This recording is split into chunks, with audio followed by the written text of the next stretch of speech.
बिस्मिल्लाहिर्रहमानिर्रहीम। आज हम सेकंड ईयर मैथमेटिक्स स्टार्ट करें जी। चैप्टर नंबर 1 बोर्ड पे आपको नाम नज़र आ रहा है जी। चैप्टर नंबर 1 जिसका नाम लिखा है जी functions and limits. Total 7 chapter हैं और तकरीबन 7 में से पहले जो 4 चैप्टर हैं वो एक दूसरे से लिंक करेंगे। आप लोग अगर चैप्टर 1 पढ़ोगे तो चैप्टर 2 पे जा पाओगे, 2 पढ़ोगे तो 3 जाओगे और 3 पढ़ोगे तो फिर 4 पे जाओगे।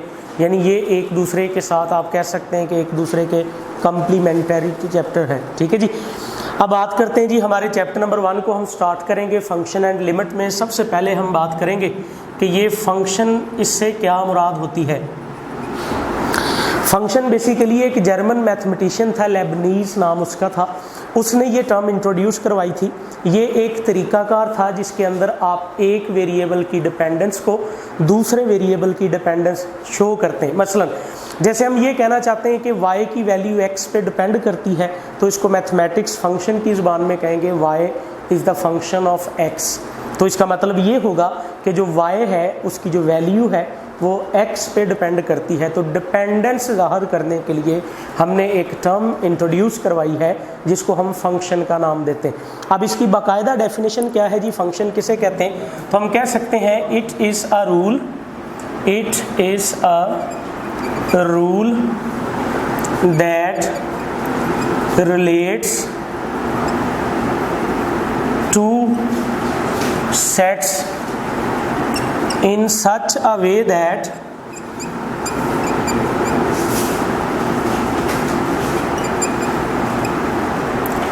each element of set A is related to a unique element of set B. अब ये जो डेफिनेशन लिखी है कि ये जो फंक्शन होता है ये एक ऐसा रूल है जो दो सेट ए और बी को इस तरह से रिलेट करेगा कि सेट ए का हर एलिमेंट सेट बी के एक यूनिक एलिमेंट के साथ रिलेट होगा।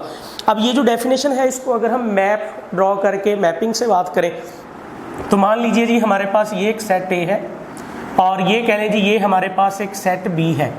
अब इसके अंदर हम कुछ एलिमेंट अपनी तरफ से ऐड कर लेते हैं और हम कहते हैं जी इसके अंदर suppose that A B C और इस बी के अंदर एक्स वाई और जी। सपोज दैट हम ये नाम रख रहे हैं एलिमेंट्स के नाम दे रहे हैं कि सेट ए के जो एलिमेंट्स हैं वो ए बी सी है और जो सेट बी के एलिमेंट्स हैं जी वो एक्स वाई जी है। तो अब एक ऐसा रूल जो इस तरह से रिलेट करे कि सपोज दैट ए को रिलेट किया जाए एक्स के साथ, बी को रिलेट किया जाए वाई के साथ, तो सी को रिलेट किया जाए जी के साथ। अब ये जो मैंने मैपिंग की है इसका मतलब ये है कि आप गौर से देखें कि सेट ए का सारे एलिमेंट, जितने भी एलिमेंट हैं सारे के सारे रिलेट कर रहे हैं। और दूसरा, सबसे पहले आपने ये चेक करना होता है कि पहले सेट के जितने भी एलिमेंट्स हैं वो सब के सब रिलेट होने चाहिए। और दूसरा ये आपने चेक करना है कि सेट ए का कोई भी एलिमेंट 2 के साथ रिलेट नहीं होना चाहिए। आपके सामने है ए इस वक्त सिर्फ x के साथ रिलेट है, b सिर्फ y के साथ रिलेट है और c सिर्फ g के साथ रिलेट है। तो जो रूल इनको ऐसे रिलेट करेगा वो रूल इनका फंक्शन कहलाएगा। तो बेसिकली फंक्शन एक रूल होता है जो 2 सेट को आपस में इस तरह से रिलेट करता है कि हर एलिमेंट जो a का होगा वो किसी यूनिक एलिमेंट ऑफ b के साथ रिलेट करेगा। मसलन इसको और एक्सप्लेन कर लें, आप कह लें जी हमारे पास ये सेट a है और सपोज दैट भी ये सेट बी है। अब इसके अंदर कुछ एलिमेंट है जी ए है, बी सी डी और इस तरफ आप कह लेते हैं जी ये सपोज एक्स वाई एंड जी। अब इसमें अगर हम बात करें कि इस तरह से ये ए के इसके साथ रिलेट है, ये इसके साथ रिलेट है और ये जो डी है ना ये ए सेट के अंदर ये किसी के साथ रिलेट नहीं है। तो सवाल पूछा जाएगा जी क्या ये फंक्शन है, तो आंसर है जी नहीं, ये फंक्शन नहीं है, क्योंकि फंक्शन होने की पहली शर्त ये है कि सेट ए का हर एलिमेंट रिलेट होना चाहिए सेट बी के अंदर। याद रखिएगा कोई भी आपके पास ऐसा कोई एलिमेंट नहीं बचना चाहिए सेट ए में जो किसी के साथ रिलेट ना हो। हाँ, अगर ऐसा हो जाए कि फ़र्ज़ करें ये डी यहाँ होता है सपोज दैट इस सेट में, तो बी सेट के अंदर अगर कोई खाली बचता है तो बच जाएगा, फिर ये सेट ही ये आप कह सकते हैं फंक्शन ही कहलाएगा। क्यों? क्योंकि ए का हर एलिमेंट इंगेज होना शर्त है, बी का हर एलिमेंट इंगेज होना शर्त नहीं है। तो इस तरह अगर फ़र्ज़ करें ऐसे हो जाए कि हम कहें कि ये जो सपोज दैट ये बी ये वाई के साथ भी अटैच है और बी जो है ना ये एट अ टाइम जी के साथ भी अटैच है, तो फिर भी इसका मतलब ये होगा कि ये फंक्शन नहीं है। मतलब अब घुमा फिरा के हम ये कहना चाहते हैं कि फंक्शन वो रूल होता है जो दो सेट को इस तरह से जोड़ता है कि ए का हर एलिमेंट इंगेज होता है और एक वक्त में एक ही एलिमेंट के साथ इंगेज होना चाहिए। तो फिर ऐसे रूल को हम नाम देते हैं फंक्शन का।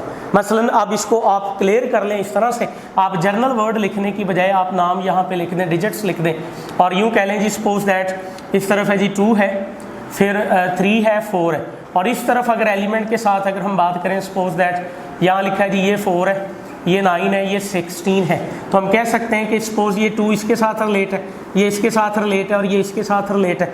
तो अब आप गौर से देखें, अगर इस सेट ए को हम x कह लें और इसको हम y कह लें, तो क्या ख्याल है जी 2 को 4 के साथ, 3 को 9 के साथ, 4 को 16 के साथ रिलेट करने वाला अगर फंक्शन का एक्सप्रेशन हो तो हम कह सकते हैं जी फंक्शन क्या बनता है, एक्स स्क्वायर। आपके सामने है, अगर आप x की जगह 2 पुट करोगे तो 4 आंसर आएगा, 3 पुट करोगे तो मतलब 9 आंसर आएगा, 4 पुट करोगे मतलब बेटा ये जो फंक्शन होता है ये कोई ना कोई मैथमेटिकल एक्सप्रेशन ही होता है जो जिसमें हम इनपुट करते हैं ए एलिमेंट वाले सेट, तो जवाब जो आते हैं वो बी एलिमेंट वाले सेट होते हैं। तो हम कह सकते हैं कि ये जो एक्स एलिमेंट ये वाला जो सेट है इसके जो एलिमेंट्स हैं उनको मिला के हम कहेंगे डोमेन, और वाई वैसे कहलाता है को